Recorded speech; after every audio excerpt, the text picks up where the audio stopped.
오늘의 주요 뉴스입니다. 북한의 우주 발사체가 궤도에 진입하지 못하고 서해 먼 바다에 떨어졌습니다. 북한은 2단 엔진 고장으로 추락했다며 발사 실패를 인정하고 2차 발사를 예고했습니다. 북한이 우주 발사체를 쏘아 올리자 서울시가 경계경보와 함께 대피하라는 재난 문자를 보냈습니다. 왜 대피를 하고 어디로 대피해야 하는지는 알려주지 않았는데 행정안전부가 오발령이라는 정정 문자를 보낼 때까지 시민들은 혼란을 겪어야 했습니다. 김정은 북한 국무위원장이 상당한 수면 장애를 겪고 있고 체중이 140kg 중반에 이른다고 국가정보원이 국회에 보고했습니다. 손과 팔뚝에 덧난 상처는 알레르기, 스트레스성 피부염으로 추정된다고 밝혔습니다. 중앙선관위가 자녀 특혜 채용 의혹으로 특별 감사를 받은 현직 고위 간부 4명에 대해 수사를 의뢰하기로 했습니다. 감사원은 선관위의 채용과 승진 등 인력 관리 전반에 걸쳐 적법성과 특혜 여부 등을 정밀 점검하겠다고 발표했습니다. 한국마사회가 운영하는 경기도 과천의 경마장에서 일부 용객들이 규정을 어기고 구매 한도를 넘는 고액 연속 베팅을 하는 장면이 MBN 취재진에 포착됐습니다. 마사회는 다른 고객들의 항의를 받고도 별다른 시정 조치 없이 고액 연속 베팅을 묵인한 것으로 파악됐습니다.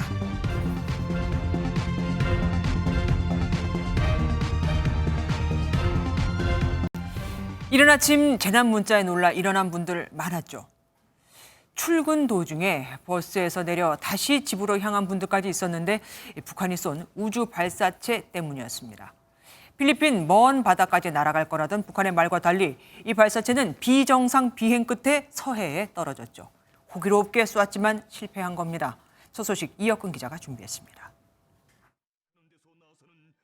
국제해사기구 IMO의 정찰위성 발사 계획을 통보했던 북한.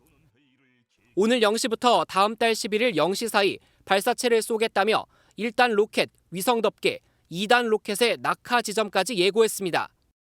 실제 오늘 오전 6시 27분 북한은 동창리 발사장에서 우주 발사체를 남쪽으로 쏘아 올렸습니다. 하지만 필리핀 동쪽 해상까지 날아갈 거란 예고와는 달리 발사체는 서해상에 떨어졌습니다. 동발사체는 백령도 서쪽 먼바다 상공을 통과하여 어청도 서방 200여 킬로미터 해상에서 비정상적 비행으로 낙하하였습니다. 지난주 우리나라가 누리호 3차 발사에 성공하자 6일 만에 북한이 호기롭게 우주 발사체를 쏘아 올렸지만 실패에 그쳤다는 평가가 나옵니다. 다만 군은 경계태세를 올리고 한미 간 긴밀하게 공조하면서 북한의 추가 움직임에 대비하고 있습니다.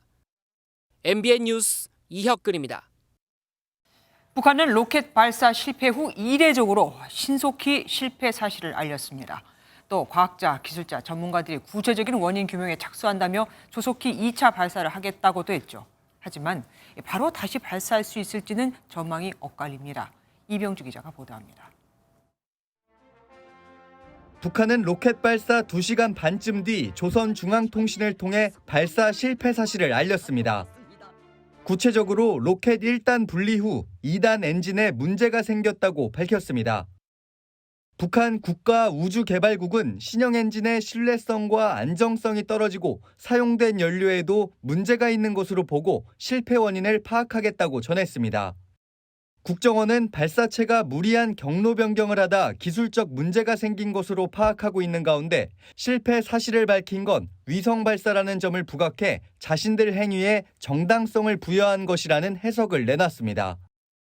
북한은 또 문제점을 해결한 뒤 가급적 빠른 기간 내 2차 발사를 단행하겠다고도 강조했습니다. 하지만 통상적으로 원인 분석과 재발사에 수개월까지 걸리는 데다 북한이 실패 원인으로 꼽은 로켓 2단 엔진 문제라면 시정에 상당 시간이 소요될 것으로 예상됩니다.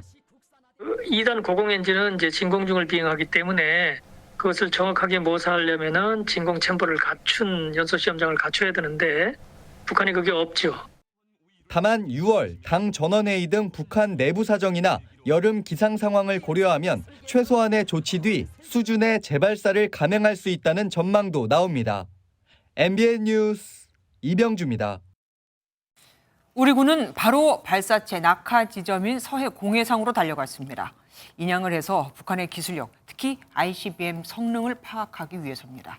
로켓 연료통으로 보이는 일부 잔해는 이미 수거했고 수심 70m 정도에 위치해 있는 나머지, 그러니까 로켓 엔진과 위성 본체 등 추가 잔해를 찾고 있습니다. 안병수 기자입니다. 합참은 북한 발사체가 추락한 뒤 해군 함정을 투입해 인양에 나섰습니다.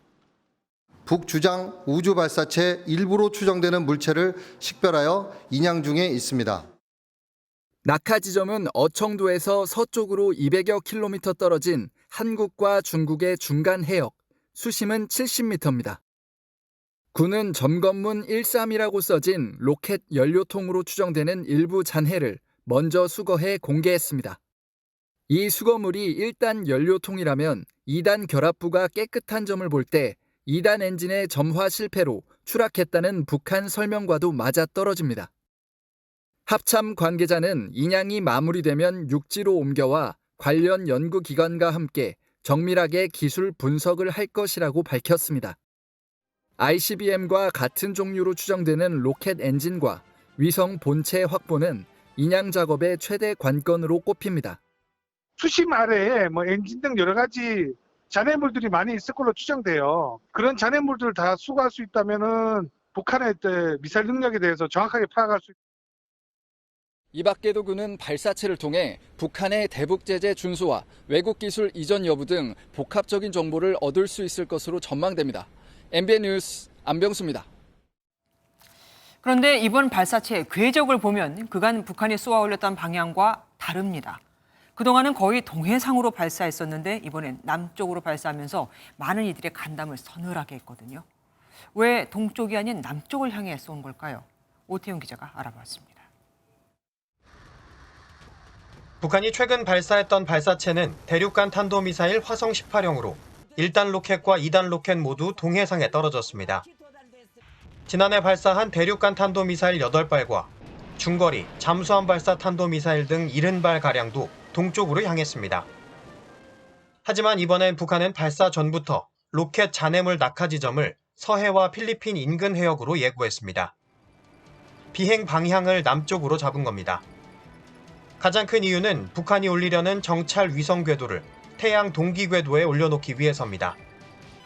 태양 동기 궤도는 위성이 같은 시간에 같은 지점을 통과할 수 있어 기상 위성이나 정찰 위성들이 많이 운용되고 있습니다. 최근 발사한 누리호도 그렇고 지난 2016년 북한이 발사했던 광명성 4호도 태양 동기 궤도 진입을 위해 남쪽으로 발사했습니다. 지구 관측 위성 광명성 4호를 궤도에 진입시키는데 완전 성공하였다. 이번 발사는 장거리 로켓 기술 시험 목적이라는 평가도 나옵니다. 굉장히 장거리이고 액체를 사용하는 거니까 여러 가지 다목적인 그런 시험을 하는 것 같아요. 특히 이번에 발사한 천리마 1형은 김정은 체제 이후 처음 도입한 발사체라 실패를 만회하려 개량 작업에 속도를 낼 것으로 보입니다. MBN 뉴스 오태윤입니다.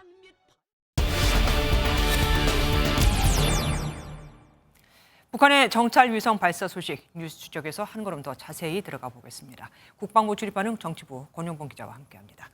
권 기자, 네. 북한이 위성 발사를 한 건 이번이 처음이 아니죠? 네, 그렇습니다. 북한 주장에 따르면 이번이 7번째 위성 발사인데요.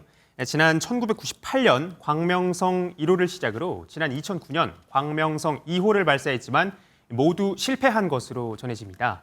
이어 지난 2012년 4월 김일성 주석의 100회 생일을 앞두고 발사한 광명성 3호도 이 발사 직후 폭발했지만 네. 8개월 뒤 발사한 광명성 3호 2호기와 지난 2016년 발사한 광명성 4호는 마침내 궤도 진입에 성공했습니다.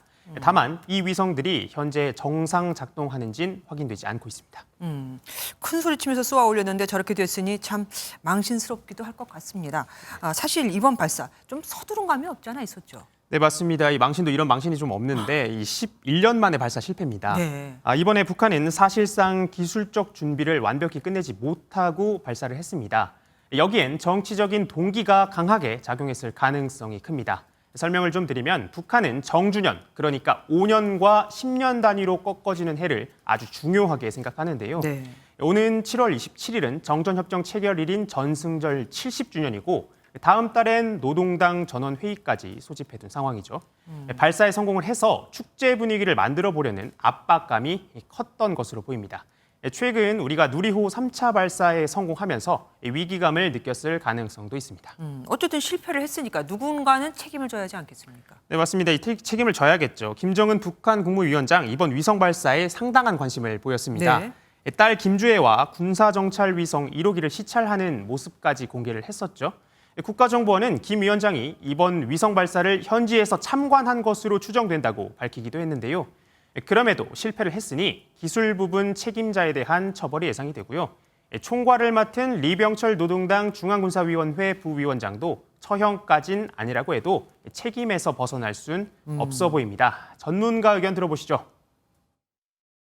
북한 체제상 일종의 수령의 무호성, 수령은 절대 틀리지 않는다라는 그런 개념이 있는데 그런 면에서는 좀 도전이 되는 거니까. 책임자인 이병철은 이 위성 발사를 6월에 할 것처럼 얘기를 했었습니다. 그런데 5월 말이긴 하지만 어쨌든 5월에 쐈어요. 네, 맞습니다. 북한이 일본에 위성을 발사하겠다고 예고한 날짜 언제부터 언제인지 기억나시나요?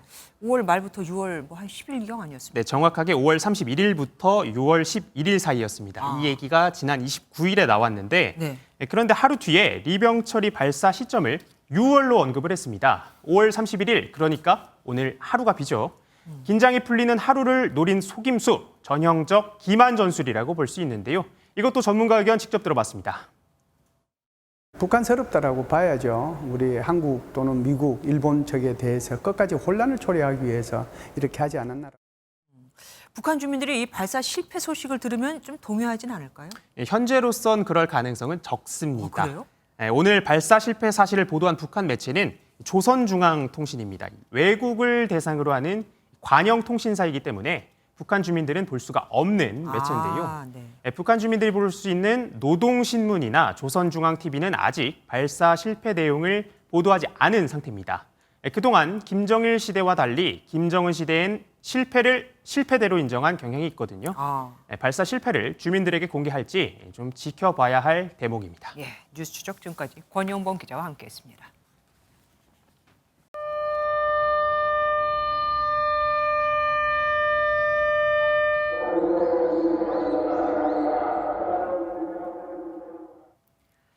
오늘 아침 많이들 놀라셨죠?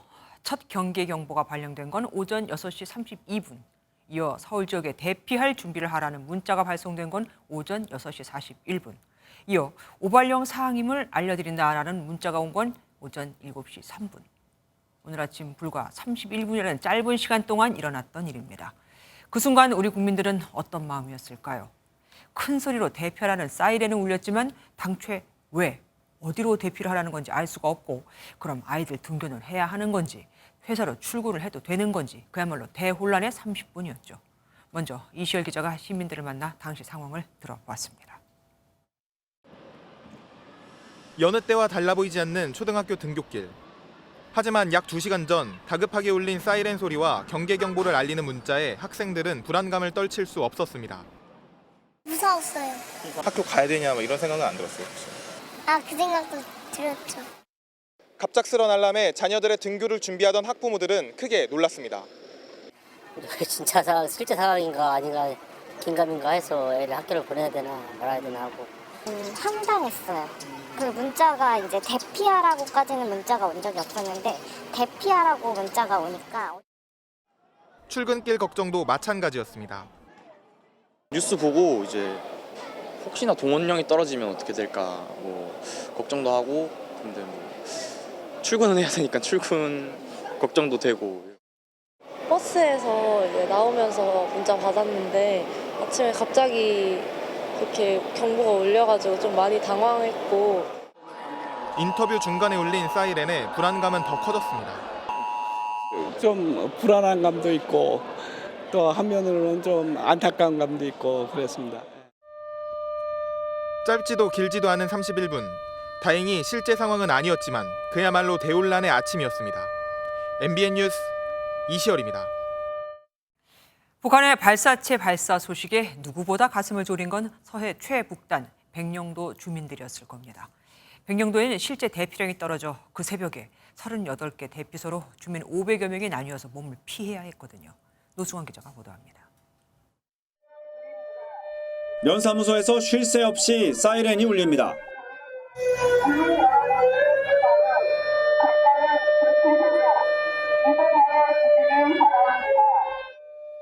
새벽 6시 29분 북한이 군사위성 발사체를 쏜 지 2분 만에 경계 경보가 발령되면서 북한과 가장 가까운 백령도와 대청도에 대피령이 떨어졌습니다. 모두 38개 대피소에 주민 500여 명이 급히 몸을 숨겼습니다. 이른 시각 갑작스런 대피령에 놀란 가슴을 쓸어내려야 했습니다. 급당황했죠. 갑자기 사이렌 울리고 대피 명령 계속 마을 방송 프로 한 20-30분 계속. 백령도와 대청도에 주민 대피령이 내려지기는 북한이 광명성 4호를 쏜 2016년 2월 이후 7년 3개월 만입니다. 다만 주민들은 다수가 대피소로 피한 경험이 있고 발사체가 이미 상공으로 지나갔기 때문에 큰 소동 없이 차분한 분위기였다고 전했습니다. 군부대에서 이제 그 훈련을 하더라고. 미리 예견들을 했어요. 이게 뭐 전쟁 이후로 이런 정도까지는 아니고. 이른 아침에 발령됐던 경계경보가 1시간 반 만에 해제되면서 주민들은 다시 일상으로 돌아갔습니다. MBN 뉴스 노승환입니다. 아까 잠시 보여드렸지만 이른 아침 발송된 재난 문자엔 대피를 준비하라고 되어 있었습니다.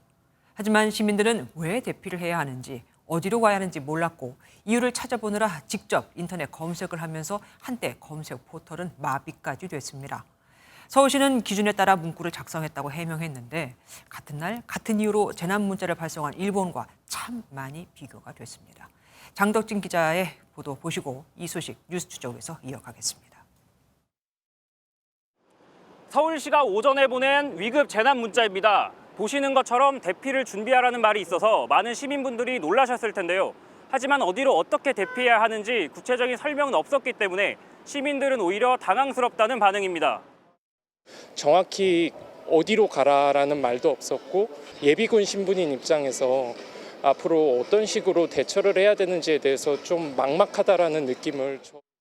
비상사태라고만 하니까 이게 진짜인지 아닌지도 잘 구별도 안 가고 인터넷을 통해서 확인하려고 해도 서버가 마비가 되니까 그것도 확인할 수가 없고. 대피 이유를 몰랐던 많은 시민들이 동시에 검색에 나서면서 국내 최대 포털인 네이버가 5분가량 서버 장애를 일으켰습니다. 네이버 자체에 대한 접근이 갑자기 늘어났었던 거고요. 어떤 분은 이제 접속이 안 되고 이번에는 정말 이례적으로. 재난 문자에 구체적인 대피 안내가 없다는 지적에 대해 서울시는 행정안전부 예규에 따라 문구를 작성해 발송했다고 해명했습니다. 예규에 재난 문자 표준 문안이 있는데 서울시는 이 문안을 그대로 옮겨 문자를 발송했습니다. 오세훈 서울시장은 경계경보 문자로 많은 분께 혼란을 드려 죄송하다고 말했습니다. 신속 정확한 안내를 위해 경보체계, 안내 문구, 대피 방법 등에 대해서 더욱 다듬고 정부와 협조해서 발전시켜 나아갑니다. 그러면서 오 시장은 천만 시민의 안전을 책임지는 서울시로서는 즉각 조치가 필요하다고 판단했다며 현장 실무자의 과잉 대응일 수는 있지만 오발령은 아니었다고 덧붙였습니다. MBN 뉴스 장덕진입니다. 도움은 안 되고 혼란만 부추긴 셈이 됐죠. 이번 오발령 사태를 둘러싼 문제점들 사회정책부 김민수 기자와 알아보겠습니다. 어서 오십시오. 오늘 아침 서울 시민들 뜻하지 않은 소음 공해에 시달린 셈만 됐습니다. 네, 오늘 오전 6시 41분쯤이었죠. 서울 시민들은 달갑지 않은 모닝콜 소리에 깜짝 놀라서 잠을 깨셨을 텐데요. 서울시에서 위급 재난 문자를 보내고 문자에 맞춰서 삑삑거리는 경고음이 울렸습니다. 그랬죠. 재난 문자는 위급, 긴급, 안전 안내로 분류되는데 여기서 경계 경보가 포함된 위급 재난 문자만 수신 거부가 불가능한데요. 네. 이 경계 경보가 발령되면 60데시벨 이상의 큰 소리로 경고음이 울리게 규정돼 있습니다. 이 밖에서는 경계 경보 발령에 따라서 1분간 이 사이렌 소리와 함께 음성 방송도 들렸습니다. 경계 경보라고 지금 말씀을 하셨는데 그럼 민방공 경보는 뭐고 우리는 뭘 하면 되는 겁니까? 네, 이 적의 공습과 관련해서는 크게 경계 경보와 이 공습 경보로 구분할 수 있는데요. 네. 이 경계 경보는 공격이 예상될 때, 이 공습 경보는 공격이 임박하거나 진행 중일 때 발령이 됩니다. 네. 이 경보가 울리면 즉시 대피할 준비부터 하셔야 합니다. 살고 계신 건물의 지하 시설이나 근처 방공호로 대피하시면 되는데요. 이 방공호의 위치는 국민재난안전포털 홈페이지나 행정안전부가 만든 안전디딤돌 앱을 통해 확인할 수 있습니다. 이 유폭에 대비해서 이 가스 밸브를 잠그고 네. 통조림처럼 조리하지 않아도 먹을 수 있는 식품과 의약품 등을 한 달치 챙겨가시는 게 좋겠습니다. 설명을 들어보니까 우리가 준비해야 될 게 한두 가지가 아닙니다. 그런데 실제로 온 위급 재난 문자를 보면 내용도 부실했고 그리고 또 온 것도 늦게 온 거라면서요. 네, 그렇습니다. 앞서 장덕진 기자의 리포트에서도 언급한 문제인데 서울시가 공지한 문자의 내용이 너무 부실했습니다. 적어도 무슨 이유로 경계경보가 발령이 됐고 네. 행동 요령은 어떻게 되는지 안내를 해줘야 했는데 그러질 못했고요. 이 경계경보가 발령이 됐다면 행정기관에서 비상근무를 서면서 주민의 안전보호 업무도 해야 하는데 그것도 하지 않았습니다. 무엇보다 의구심이 드는 대목은 시민들에게 충분한 정보를 제공했다고 하더라도 이 전달이 너무 늦었다는 점입니다. 네. 이 서울시는 오늘 오전 6시 32분 경계경보를 발령했다고 하는데 실제 위급재난 문자는 9분이 지난 41분에 공지가 됐습니다. 네. 만약에 이번에 북한이 서울을 향해 단거리 미사일을 조준 사격했다면 이 9분이 얼마나 낭비된 시간인지 이 전문가에게 물어봤습니다. 서울을 목표로 한다고 치면 단거리 미사일들이잖아요. 이 속도들이 한 마하 5 정도 나왔거든요. 4분 내면은 충분히 서울에 도달할 수 있는 그런 시간이 되죠. 이와 달리 일본은 공지도 빨랐고 내용도 구체적이었다면서요. 네, 그렇습니다. 일본은 인공위성으로 지자체에 긴급 정보를 전달하는 전국 순시 경보 시스템을 이용합니다. 이 북한이 우주 발사체를 발사한 시점인 오전 6시 30분, 거의 즉시죠. 네. 오키나와 주민들에게 북한이 발사체를 발사한 사실을 알렸고요. 오키나와 주민들에게 보낸 문자 메시지엔 북한에서 미사일을 발사했고 건물 안이나 지하로 피난하라는 상세한 내용이 나와 있습니다. 이 경보를 발령한 이유와 대피 장소가 나와 있는 셈이죠. 서울시는 재난 문자를 보낸 게 옳았다. 그리고 행안부는 아니다. 지금 얘기를 하고 있으니까 진실 공방 한동안 이어질 것 같습니다. 네, 그렇습니다. 아무래도 시기와 내용 모두 놓친 위급재난 문자인 만큼 그 경위가 어떻게 됐는지 철저히 밝혀야겠고요. 이 민방공 경보가 처음 발령된 사례는 지난 1983년 이웅평 대위 귀순 사건이죠. 네. 그 당시엔 실제 전투기를 타고 넘어왔던 만큼 맞아요. 그때는 제대로 경보가 발령된 셈인데 이 40년이 지난 동안에 경보 체계에 구멍이 생긴 건 아닌지 돌아봐야겠습니다. 예, 사회정책부 김민수 기자와 함께했습니다. 백악관은 북한의 군사 정찰 위성 발사를 강력히 규탄했습니다. 위성엔 탄도미사일 기술이 활용되는 만큼 예의주시할 수밖에 없겠죠. 워싱턴 연결해 보겠습니다. 최준락 특파원.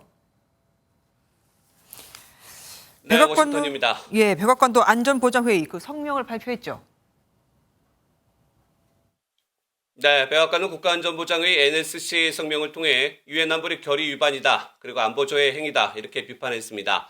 관심을 끄는 부분 말씀하신 대로 북한의 탄도미사일 기술을 언급한 겁니다. 이번 우주 발사에는 북한의 대륙간 탄도미사일 프로그램과 직접 관련된 기술들이 포함되어 있다고 밝혔습니다. 북한이 우주 발사체에 사용되는 로켓과 핵개발 기술로 얼마든지 미국 본토를 위협할 수 있다는 점을 직접 언급한 것으로 보입니다. 백악관은 이와 함께 북한이 도발 행위를 중단하고 대화로 복귀해야 하며 한국과 일본 등 동맹국들과 필요한 조치를 취하겠다는 점도 재차 강조했습니다. 유엔도 사무총장 명의의 규탄 성명을 내놨다고요? 네, 안토니오 구테우스 유엔 사무총장은 북한의 군사위성 발사를 강력히 규탄했습니다. 유엔 역시 탄도미사일 기술을 사용한 어떠한 발사도 관련 안보리 결의 위반이고 이번 발사가 해당된다는 점도 지적했습니다.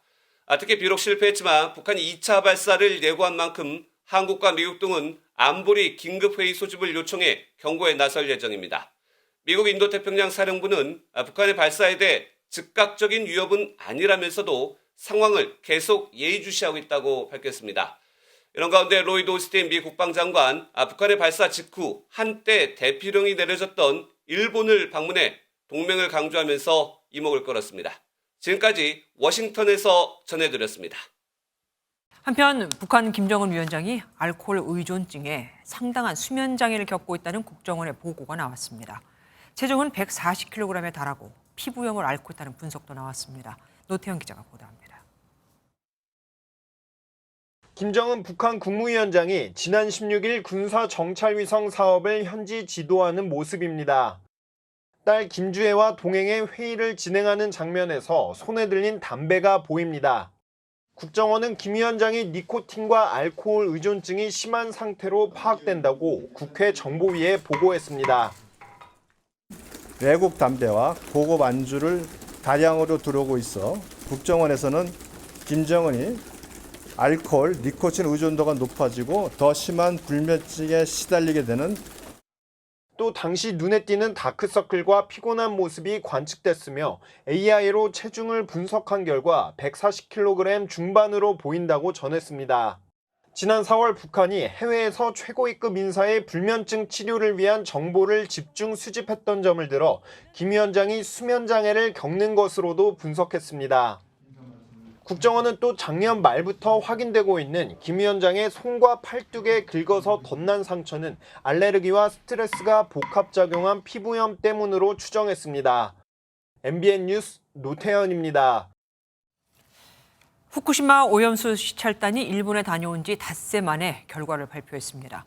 오염수 정화 장치인 다핵종 제거 설비 알프스의 원 자료를 확보하고 원전 주요 설비가 설계대로 됐는지 둘러봤다며 의미 있는 진전이었다고 자평했는데 하지만 최종 안전성 판단은 추가 분석이 필요하다며 결론을 미뤘습니다. 어떤 결론이 나오든 시끄러울 것 같죠. 조경진 기자가 보도합니다. 시찰단장이 직접 지난 5박 6일간 시찰 결과에 대한 대국민 설명에 나섰습니다. 원전 주요 설비가 설계대로 설치됐는지 확인했고 성능과 안전성은 이제부터 검증에 들어갑니다. 도면대로 돼 있다고 해서 성능이 만족할 수 있는 것을 입증하는 건 아니기 때문에 추가적인 자료를 통해서 저희들이 성능도 그럼 만족하는지 이 부분을 저희들이 이제 확인을 해야 된다라는 말. 방사성 핵종을 제거하는 가장 중요한 다핵종 제거 설비, 일명 알프스의 입구와 출구 농도의 원 자료와 그간 알프스 고장 사례를 확보했다고 밝혔습니다. 긴급 상황을 가정한 차단 밸브 역할을 검토하고 원전 오염수가 희석 목표를 만족하는 바닷물 용량을 확보했는지 확인했다며 의미 있는 진전이 있었다고 강조했습니다. 그동안 공개하지 않았던 시찰 단원의 전체 명단도 공개했습니다.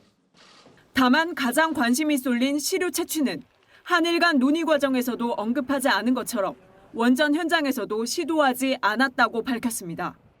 민간 전문가가 일본 측 반대로 시찰단에서 완전히 배제되면서 별도 자문단이 꾸려졌지만 아직 시찰 결과를 공유하지는 않았습니다. 이번에 일본에 가서 우리가 새로 요청을 해서 받는 이런 자료 같은 것들을 분석을 하는 데에도 우리 아마 민간 전문위원들의 좀 역할도 좀 필요하지 않나 이렇게 좀 생각을 하고 있고요. 이 모든 것의 베이스는 역시 과학이어야 된다고 생각합니다. 시찰단은 확보된 자료를 바탕으로 정밀 분석을 한 뒤 결과를 발표할 방침입니다. 다음 달 국제원자력기구의 오염수 교차 검증 보고서 발표 전후로 점쳐집니다. MBN 뉴스 조경진입니다. 중앙선관위의 자녀 특혜 채용 의혹으로 전국이 시끄럽죠. 관련해 단독 보도 준비했습니다. 중앙선관위가 4년 전 이미 감사원으로부터 경력 채용 과정의 공정성이 문제될 수 있다는 지적을 받았던 것으로 드러났습니다. 같이 일한 동료들이 시험위원이 됐었거든요. 당시 선관위는 시험위원을 100% 외부 인사로 바꾸겠다고 했는데 지금껏 이를 지키지 않은 겁니다. 김순철 기자가 단독 보도합니다. MBN이 확보한 지난 2019년 감사원의 중앙선관위 감사 결과 문건입니다. 선관위는 2016년 1월부터 2018년 7월까지 50건의 경력 채용으로 59명을 선발했습니다. 그런데 전형 첫 단계부터 적잖은 문제점이 발견됐습니다. 서류 전형 시험위원을 외부 위원 없이 선관위 직원만으로 위촉해 시험을 실시한 뒤 합격자를 결정하고 있었던 것입니다. 또한 2018년 전문인 기재 채용 때는 중앙선관위에 근무했던 A씨가 응시했는데 같은 과에 근무한 경력이 있는 직원을 서류 전형 시험위원으로 앉힌 것으로 조사됐습니다. 심지어 일부 응시자의 경우 시험위원으로 위촉된 동료 직원으로부터 정성평가 배점 80점 중 최고점인 75점을 받은 것으로 나타났습니다. 이처럼 시험위원과 같은 부서에 근무한 경력이 있는 응시자 11명 모두 서류 전형에 합격해 9명이 최종 합격했습니다. 반면 일반 응시자는 68명 가운데 26명이 서류 전형에서 합격한 뒤 단 2명만 최종 합격했습니다. 선관위는 채용의 공정성을 높이겠다며 시험위원 제척에 관한 사항을 마련하고 공채 서류 전형 시험위원을 모두 외부위원으로 위촉하겠다고 밝혔습니다. 하지만 현재 선관위 공무원 규칙에 따르면 면접 서류 전형 시험위원의 2분의 1 이상을 다른 행정기관 소속 공무원 또는 민간인으로 하여야 한다고 정했을 뿐 별도의 제척사항은 없는 것으로 확인됐습니다. 만약 이 부분만 제대로 지켜졌다면 특혜 채용 상당수를 막을 수 있었을 것으로 보입니다. 감사원은 선관위의 자녀 특혜 채용 의혹과 관련해 인력관리 전반에 걸쳐 정밀 점검하기로 했습니다. MBN 뉴스 김순철입니다. 중앙선관위가 오늘 아빠 찬스 경력 채용 의혹에 대한 특별감사 결과를 발표했는데 이런 일까지 있었습니다. 고위 간부가 직접 인사 담당자에게 전화를 걸어서 자기 자녀를 추천하고 이를 알고 있는 동료들이 면접을 본 겁니다. 선관위는 사무총장을 외부에서 뽑고 채용 방식도 바꾸겠다고 했는데 하지만 노태학 위원장은 물러날 뜻이 없다고 선을 그었습니다. 이기종 기자입니다.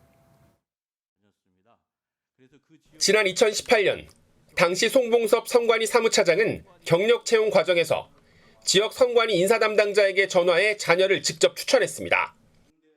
2021년엔 선관위 두 간부의 자녀 면접을 간부의 동료들이 직접 봤는데 동료들은 지원 사실도 알고 있었습니다. 선관위는 특별감사 결과 이런 사실들을 확인하고 박찬진 사무총장 등 4명의 현직 고위 간부가 자녀 채용에 부당한 영향을 미쳤다고 판단해 수사를 의뢰하기로 했습니다. 참담한 마음과 함께 무한한 책임감을 느낍니다. 진심으로 송구하다는 말씀을 감사 결과 다 밝히지 못한 의혹 해소를 위해 수사 의뢰하겠습니다. 선관위는 35년간 내부 승진으로 이루어졌던 사무총장직은 외부에 개방하고 채용 공고조차 내지 않던 비다수인 대상 경력 채용을 전면 폐지하기로 했습니다. 또 전 직원을 대상으로 사촌 이내 친인척 경력 채용이 있는지 외부기관과 함께 조사한다고 밝혔습니다. 노태학 위원장은 사퇴에는 선을 그었습니다. 지금 마찬가지 입장 표명은 별도로 안 하시는 건가요? 현재로서는 아직 사퇴 계획은 없습니다. 국민의힘은 노 위원장의 사퇴가 곧 쇄신이라면서 자녀 특혜 채용 의혹에 대한 국정조사를 추진하기로 했습니다.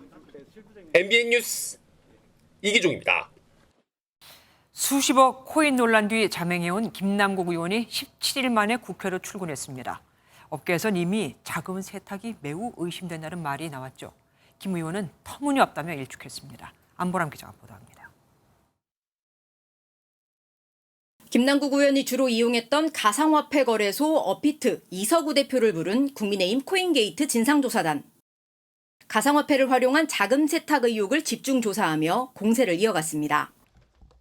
어피트 측에서는 전문가적인 그런 입장에서 봤을 때 자금 세탁이 매우 의심된다는 그런 비정상적인 거래라고 그렇게 보인다라는 이런 답변을 수십억 가상화폐를 거래소를 직접 거치지 않고도 다른 가상화폐로 교환할 수 있는 클레이 수압으로 옮긴 뒤 거래한 게 자금 세탁 목적이 아니었는지 의심하는 겁니다. 조사단은 이를 바탕으로 지난 대선 기간 김 의원의 가상화폐 거래 내역을 수사 중인 서울 남부지검에 수사 촉구서를 제출한다는 계획입니다. 때마침 국회의 모습을 나타낸 김 의원은 강력 반발했습니다. 터무니없는 이야기고요. 어피트의 다시 사실관계를 확인해보면 좋겠습니다. SNS에도 이번 사안처럼 터무니없는 주장에 대해서는 민영사상 책임을 비롯한 법적인 조치를 취할 예정이라며 일반적인 사례에 대해 설명했을 뿐 특정인에 대해서 명시적으로 언급하지 않았다는 어피트 측 입장을 실었습니다. 김 의원은 국회 윤리특별위원회에 출석해 성실하게 소명하겠다는 입장도 밝혔습니다. 다만 자진 사퇴할 것이냐는 질문에는 답을 피했습니다. MBN 뉴스 안보람입니다. 방금도 보셨지만 경찰이 불법 집회에 캡사이신도 사용할 수 있다고 밝히면서 경찰과 노조의 갈등은 극에 달하고 있습니다. 이 와중에 민주노총은 오늘 또 대규모 집회를 열었죠. 조금 전 7시부터는 야간 집회가 시작됐는데 벌써 경찰과 민주노총 간의 극심한 몸싸움이 일어났다고 합니다. 현장 연결해 보겠습니다. 표선우 기자, 지금 상황은 어떻습니까? 네, 민주노총이 조금 전인 오후 7시부터 야간 집회를 시작했습니다. 애초 경찰은 오후 5시까지만 집회를 허용하면서 조금 전에는 분향소 설치를 두고 민주노총과 경찰 간에 극심한 몸싸움이 벌어지기도 했습니다. 민주노총은 집회가 아닌 추모 문화제 형식이라고 주장하고 경찰은 이를 저지하면서 분향소를 지키려는 민주노총과 경찰의 긴장감은 극에 달한 상황입니다. 조합원 2만 명은 오늘 오후부터 서울 도심 곳곳에서 격일대회를 열었는데요. 이후 행진으로 세종대로에 모여 본대회를 열고 정부의 노조 탄압을 비판했습니다.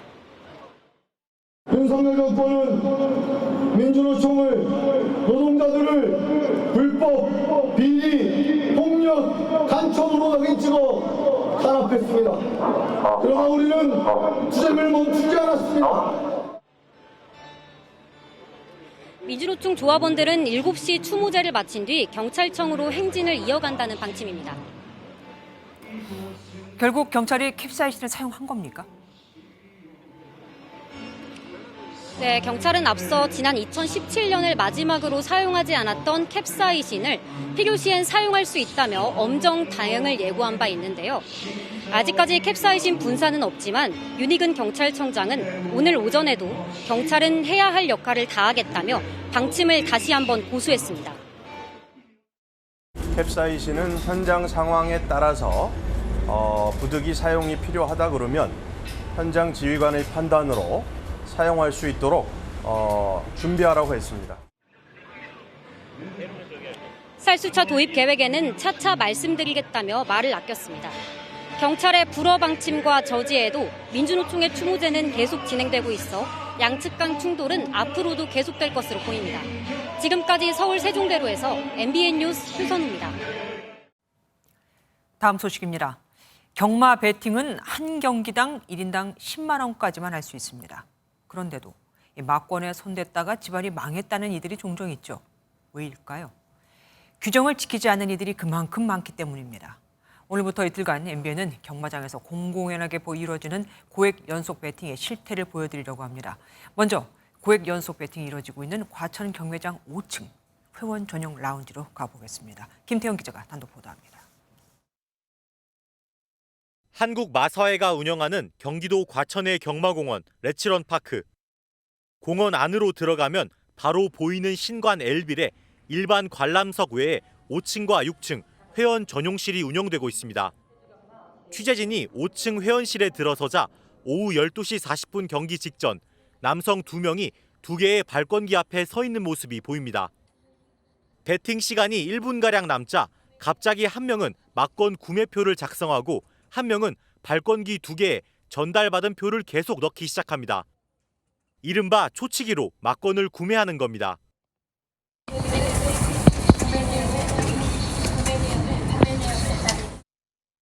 발권기 화면엔 1인당 10만 원 구매 제한이라고 적혀 있지만 아랑곳하지 않고 고액을 연속 베팅합니다.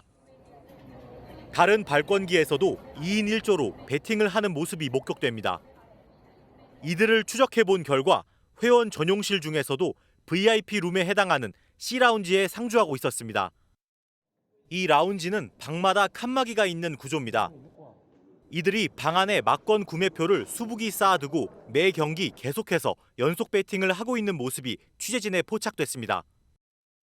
안내 직원들이 돌아다녀도 대놓고 연속 베팅이 이뤄졌습니다.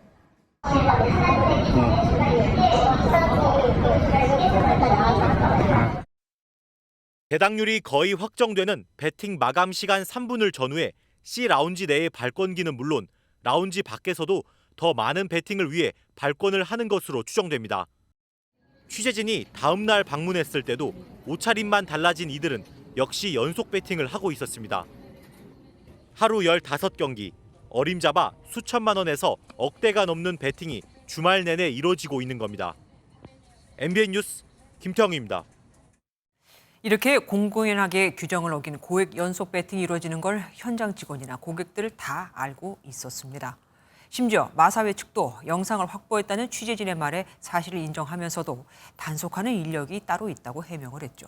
하지만 취재를 하는 이틀 동안 단 한 명의 단속 인력도 찾아볼 수 없었다는 걸 아십니까? 사실상 마사회가 이를 묵인하고 방조하고 있다고 봐도 되겠죠. 이어서 이혁재 기자가 단독 보도합니다. 막권 발매 종료 3분 정도를 앞두고 경마장 5층 C라운지 근처 발권기 앞에서도 배팅이 한창입니다. 매 경기마다 고액의 연속 발매가 반복되자 취재진은 C라운지 내부의 안내소 직원들에게 이들이 누구인지 물었습니다.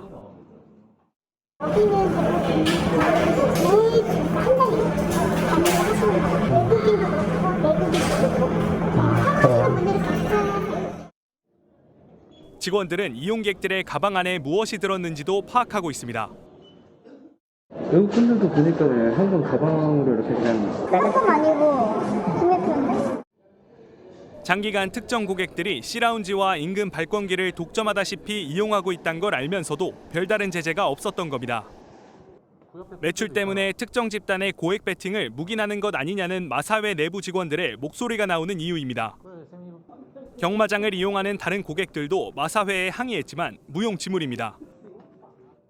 이제 멤버십 나중인데 이런 데 왔으면 줄도 안 서고 천천히 막건도 구매할 수도 있는 거고 알겠습니다 하고 바로 시장 조치 들어가겠습니다 하고 한 번도 대본 적이 없습니다. 경마장 직원이나 이용객 모두 이런 규정을 어긴 고액 연속 배팅이 5층에서 거의 매주 공공연하게 이루어지고 있다는 사실을 알고 있는 상황. 마사회 측은 해당 사실을 인정하면서도 연속 발권 행위를 구체적으로 파악하지 못했다고 설명했습니다.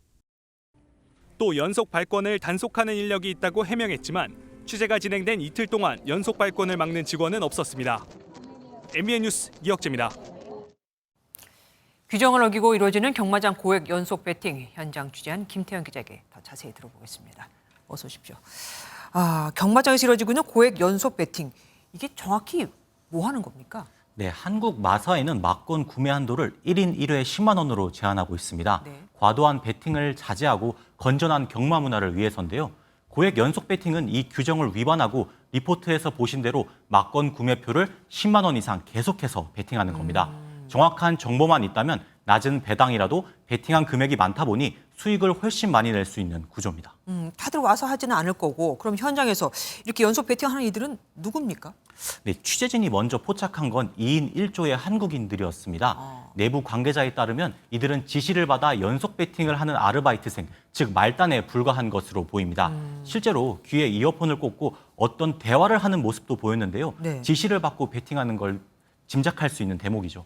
즉 이렇게 고액 연속 배팅을 지시하는 윗선이 있을 가능성이 큰 만큼 팀 단위로 그리고 조직적으로 움직이고 있다고 볼 수 있겠습니다. 네. 이들은 잠입한 취재진을 계속 의식하거나 그리고 또 경계하는 모습도 보였습니다. 리포트를 보면 마사회가 사실상 이를 방조하는 듯한 모습이 보입니다. 그러면 이들을 처벌할 규정도 없는 겁니까? 네, 사실상 처벌할 수 있는 규정이 없습니다. 구매 한도액 10만 원은 마사회법 시행령 및 승마 투표 약관에서 정하고 있어 현장에서 감독하는 게 유일한 제재 수단입니다. 네. 하지만 마사회는 보신 대로 별다른 제재를 하지 않고 있어서 마음만 먹으면 사실상 무제한으로 배팅할 수 있는 상황인 겁니다. 네. 마사회는 취재가 시작되자 일일이 감시하기에는 근무 인력상 한계가 있다면서도 동일한 행태가 반복될 경우 퇴장 조치 등 단속을 강화할 예정이라고 밝혔습니다. 여기까지 듣고도 충격적인데 이후 보도 또 준비하고 계시다면서요? 네, 그렇습니다. 네, 경마장 5층 더욱 은밀한 공간인 VIP룸 P라운지에 대해 내일 소개해 드리려고 합니다. 네. 이 P라운지에서는 외국인들의 모습이 다수 포착됐는데 경마장에서는 이들에게 특혜를 줬다는 논란도 일고 있습니다.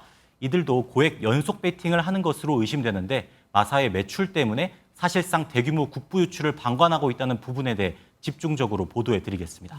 맛배기로 하나만 여쭤볼게요. 그 5층 라운지라는 데는 아무나 갈 수 있는 겁니까? 네, 이 P라운지도 돈을 더 많이 내면 들어갈 수가 있는 곳인데요. 자세한 내용은 내일 보도로 전해드리겠습니다. 알겠습니다. 지금까지 김태형 기자와 함께했습니다. 방탄소년단 BTS의 소속사 하이브 직원들이 지난해 BTS 단체 활동 중단 발표 직전에 보유하고 있던 자사 주식을 팔아치운 것으로 드러났습니다. 직원들은 내부자 정보를 활용해 손실을 피했지만 일반 투자자들은 활동 중단 소식에 큰 손실을 봤습니다. 최은미 기자가 보도합니다. 지난해 6월 유튜브 채널을 통해 단체 활동 잠정 중단을 선언한 BTS. 이해를 해줬으면 좋겠어요. 네. 그래서 저희도 뭔가 개인적으로 이제 각자 시간 가지면서 한 단계 더 성장을 해서 여러분들 앞에 돌아온 날이 분명도 있을 거고 그래가지고. 갑작스러운 소식에 전 세계 팬들은 물론 소속사인 하이브 투자자들까지 혼란에 빠졌습니다. 활동 중단 다음 날 주가는 24.8% 하락하며 하루 만에 시가총액 2조 원이 사라졌기 때문입니다. 그러나 자사주를 보유하고 있던 하이브 소속 팀장 등 3명의 직원은 달랐습니다.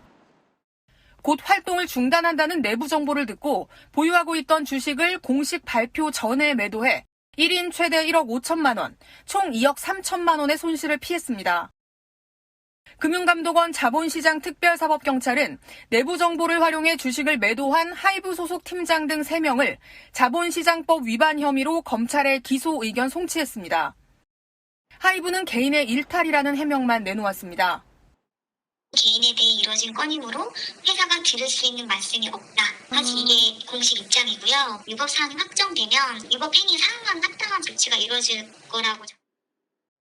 하이브가 BTS 활동 중단이라는 정보를 공시나 공식 발표가 아니라 유튜브 영상을 통해 공개해 투자자 혼란을 키웠다는 점도 도마 위에 올랐습니다.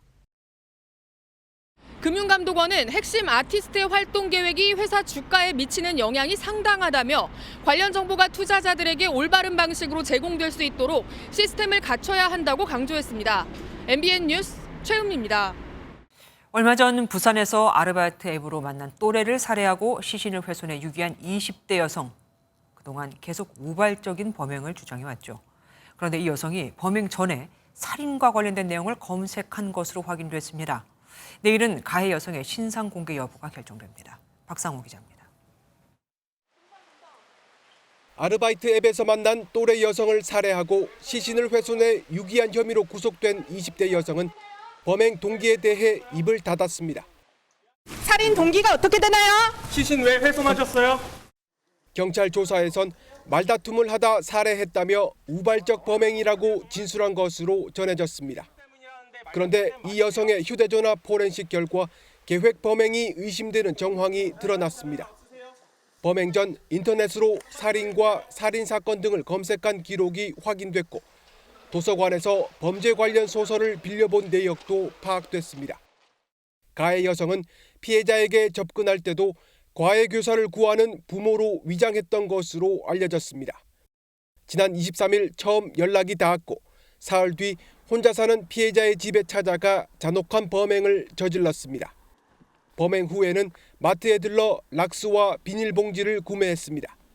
경찰은 내일 신상정보 공개심의위원회를 열어 가해 여성의 신상 공개 여부를 결정합니다. 수사팀은 다음 주 사건을 검찰에 넘기기 전까지 계획 범행 여부와 동기를 밝히는 데 주력한다는 방침입니다. MBN 뉴스 박상호입니다. 신호 위반을 하는 40대 중국인 오토바이 운전자가 단속을 피해 달아나려다 경찰관을 치웠습니다. 당시 현장에 있던 경찰관들이 온몸으로 막아 이 남성을 체포했죠. 처음엔 경찰관인 줄 몰랐다고 진술했다가 혐의를 인정했는데 결국 구속됐습니다. 홍지호 기자입니다.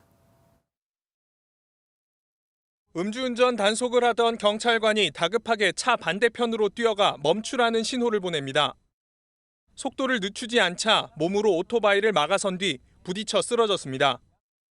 지난 24일 밤 9시쯤 신호 위반을 하고 달아나려던 오토바이 운전자를 경찰이 현행범으로 체포하는 모습입니다.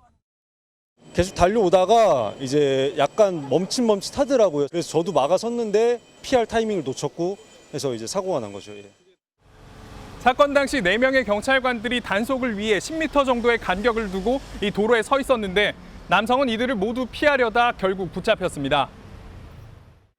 오토바이를 운전한 40대 중국인 남성은 음주나 무면허 상태도 아니었습니다. 남성은 신호 위반을 하면 보험이 적용되지 않을 수도 있다고 생각했고 막아서는 게 경찰인 줄도 몰랐다고 진술했다가 결국 혐의를 인정한 것으로 전해졌습니다. 경찰은 죄질이 무겁고 경찰관에게 책임을 돌리려고 한 점 등을 이유로 특수공무집행 방해 혐의를 적용해 남성을 구속했습니다. 최근 3년간 공무집행 방해 사건은 매년 10,000건 정도 발생했는데 피해자 대부분은 경찰관이었습니다. MBN 뉴스 홍지호입니다. 국내에 거주하는 외국인은 지난해 11월 기준으로 210만 명이 조금 넘습니다. 이들은 국내에 얼마나 많은 집을 갖고 있을까요? 정부가 그 첫 통계를 발표했는데 수도권을 중심으로 8만 3천 채를 보유하고 있었고 역시 중국인이 절반 넘게 갖고 있었습니다. 배준우 기자가 취재했습니다. 외국인은 주택을 구입해도 내국인과 달리 규제가 강하지 않습니다. 외국인만 떨어진 집값에 자유롭게 아파트 쇼핑에 나선다는 비판이 일었고 정부는 지난해부터 외국인 주택 소유 실태 파악에 나섰습니다. 우리의 통계 또는 제도가 미비한 것을 틈타서 세금을 회피하는 사실상의 탈세를 함으로써 주택 거래 규제에 묶여 있는 우리 국민들만 역차별당하는. 정부가 외국인이 소유한 주택에 대한 통계를 처음으로 집계 발표했습니다. 조사 결과 외국인 소유 주택은 모두 8만 3천 채로 전체의 0.4% 수준으로 나타났습니다. 국적별로는 중국인 소유가 60%로 가장 많았고 주택 유형별로는 아파트와 빌라 등 공동주택이 91%로 대부분을 차지했습니다. 외국인 소유 주택은 74%가 수도권에 몰려 있는데 경기 부천이 4천 가구로 가장 많았고 서울 강남구에도 2천 가구가 넘었습니다. 외국인이 보유한 토지는 여의도 면적의 90배에 달하는 2억 6천만 제곱미터로 1년 만에 1.8% 증가했습니다. 정부는 이번 조사 결과를 외국인의 이상 거래 감시에 활용하는 한편 앞으로도 외국인 투기 거래를 엄격하게 관리해 나갈 방침입니다. MBN 뉴스 배준우입니다. 흡연자를 위해 세워진 흡연 부스. 이 안에서 담배를 피우는 분도 물론 계시지만 부스 안보다는 밖에서 피우는 흡연자들도 꽤 많습니다. 10만 원의 과태료 부과 대상이지만 이를 잘 지키는 분들도 없죠. 참 오늘은 36번째 세계 금연의 날입니다. 최희지 기자가 취재했습니다. 지하철역 인근에 설치된 한 흡연 부스. 지하철 입구에서 10m까지는 금연 구역이기 때문에 흡연 부스 안에서만 담배를 펴야 하지만 부스 밖으로 나와 피우는 사람이 많습니다. 부스가 있는데도 혹시 밖에서 흡연을 하게 되는 이유가 있는지 여쭤보고 싶어가지고요. 저는 전자담배 냄새가 싫어서. 실제로 흡연 부스 안에 들어와 보니 반쯤 개방된 공간이긴 하지만 담배 연기로 가득해 숨쉬기 불편한 상황입니다. 3면이 뚫려 있는 흡연 부스의 상황도 별반 다르지 않습니다. 보행자들이 다니는 인도까지 나와 담배를 피우는 사람이 더 많다 보니 비흡연자들은 괴롭습니다. 작은 골목 같은 경우를 반드시 어디를 가기 위해서 지나가는 경우에는 흡연자들이 거기를 점유하고 있으면 돌아서 가기도 굉장히 애매하고 그래서 뛰어간다던가 코를 막고 가는 경우들이 많은데 전문가들은 흡연 부스를 장소에 알맞게 설치해 가급적 간접 흡연에 노출되지 않도록 하는 게 더 중요하다고 강조합니다. 이 흡연 구역이 필요한 곳이 맞는지 첫째 확인을 해야 되고 비흡연자의 어떤 간접 흡연 노출에 문제가 없는지에 대해서 또 확인을 해야 되는 상황. 또 흡연 부스 밖에서 담배를 피는 것은 과태료 부과 대상이 될 수 있는 만큼 적극적인 단속이 필요하다는 지적도 나오고 있습니다. MBN 뉴스 최희지입니다.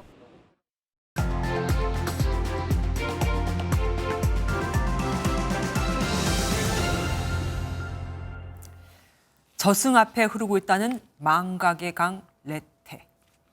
저승에 가려면 이 강을 건너야 하는데 강을 건너는 순간 이승에서의 모든 시름과 기억, 추억은 모두 다 잊게 된다고 합니다. 그래서 레테에는 진실을 감추고 은폐한다는 의미도 담겨져 있죠.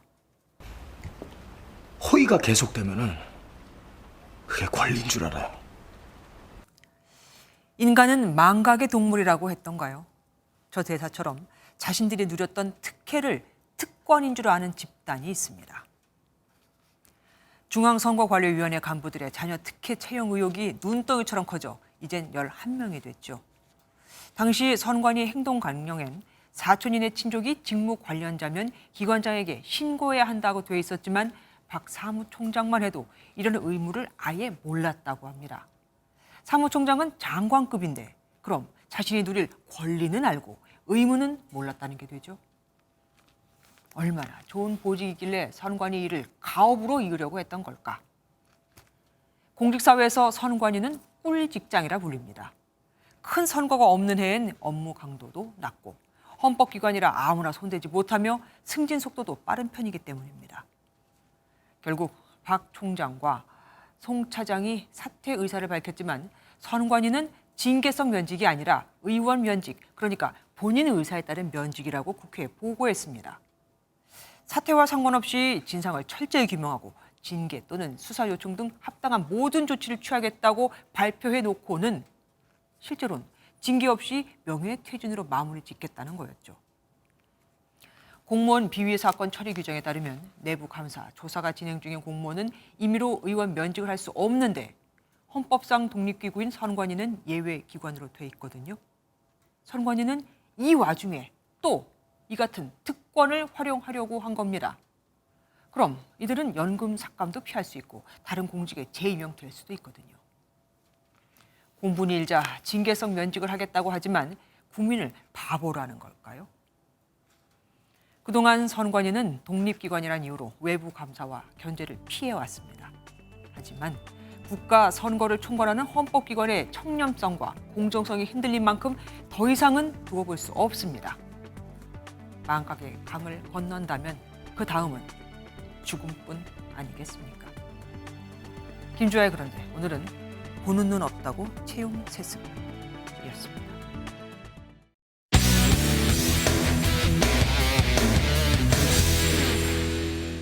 스포츠 뉴스입니다. 지난 3월 WBC에 출전했던 야구 대표팀의 일부 선수가 경기 전날 밤을 새우며 술자리를 가졌다는 의혹이 나왔습니다. 진상을 파악하고 있는 KBO는 규정에 어긋난 게 있다면 엄정 징계할 방침입니다. 김한준 기자입니다. 월드 베이스볼 클래식 한국 대표팀은 호주와 일본에 연이어 패하며 1라운드에서 탈락했습니다.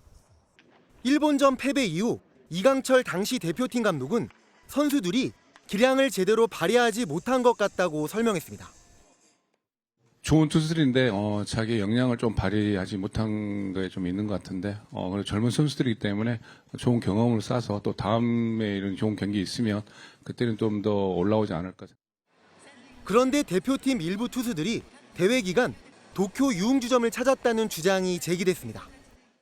반드시 이겨야 했던 호주전과 일본전 전날에 각각 새벽까지 술자리를 가졌다는 겁니다. 파장이 커지면서 KBO는 즉각 사실관계 확인에 나섰습니다. 30일 경기 종료 후부터 개별 조사를 시작했습니다. 그리고 31일 경위서 제출을 요청했고 경위서 내용을 확인하고 다만 KBO는 해당 선수들이 술을 2번 마신 건 맞지만 경기 전날이 아닌 다른 날이었다고 경위서를 통해 해명했다고 전했습니다. KBO는 의혹이 사실로 판명된다면 상벌위원회를 개최해 출장 정지 등을 검토할 방침입니다. MBN 뉴스 김한준입니다. 고등학교 시절 후배에게 학교 폭력을 가했다는 혐의로 기소된 두산 베어스 투수 이영하가 무죄를 선고받고 복귀 준비에 들어갔습니다. 재판부는 피해자의 진술이 객관적인 증거나 다른 야구부원의 진술과 배치되는 부분이 있다며 학교 폭력 가해자란 혐의를 증명할 수 없다고 밝혔습니다. 저녁이 된 지금 기온이 빠르게 떨어지면서 안개가 만들어지고 있습니다. 내일 아침까지 서쪽을 중심으로는 안개가 자욱하겠는데요. 특히 중부 서해안에 따라서는 바다 안개까지 유입되면서 가시거리가 더욱 짧아지겠습니다. 내일은 정체전선이 다시 활성화되면서 남부지방에 비를 뿌리겠습니다. 오전에 남해안과 제주를 시작으로 밤에는 충청권까지 확대되겠습니다. 경남과 제주에는 10에서 40mm, 호남과 경북 남부로는 5에서 20mm가 예상되고요. 비가 내리는 동안 벼락과 돌풍을 동반하겠습니다. 내일 중부지방은 가끔 구름 많겠고 남부는 흐리겠습니다. 대기질은 무난하겠습니다. 내일 중부지방은 서울이 27도, 강릉 30도로 오늘과 비슷하게 덥겠습니다. 남부지방은 비가 내리면서 기온이 낮아지겠습니다. 광주 23도, 창원 21도에 그치면서 오늘보다 5도가량 낮겠습니다. 이번 주말 동안은 모처럼 전국에 맑은 하늘이 드러날 전망입니다. 날씨였습니다. 안녕하세요. 김주하입니다. 공정하고 신속한 MBN 뉴스, 유튜브를 통해서도 만나보실 수 있습니다. 특히 더 많은 뉴스와 라이브를 보고 싶으시다면 오른쪽을 눌러서 구독하시면 됩니다. 어렵지 않죠? 빠르고 정확한 뉴스로 계속 찾아뵙겠습니다. MBN 뉴스를 시청해주신 여러분 고맙습니다.